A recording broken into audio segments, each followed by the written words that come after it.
আপনি চিন্তা করতে পারেন যে আপনার সৃষ্টি করছে, আপনি তার কাছে সাহায্য না চাইয়া একটা শয়তানের কাছে আপনি আশ্রয় নিতেছেন আরেকটা মানুষকে বশীকরণ করার জন্য।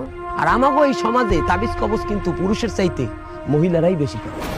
সেটা আমি ঠিক বলছি। আজকে আমাদের সমাজের বেশিরভাগ মহিলারাই কিন্তু পরেশগার না, বিপর্যয় চলে, বেপথে চলে, যার কারণে তাদের মধ্যে থেকে আল্লাহর সেই ভয়টা উঠে গেছে। আল্লাহর ভয় যদি তাদের মধ্যে থাকতো, আল্লাহ ব্যতীত অন্য কারো কাছে কোনো প্রকার সাহায্য তারা চাইতো না। আচ্ছা ভাই, আমি এখন কি করব?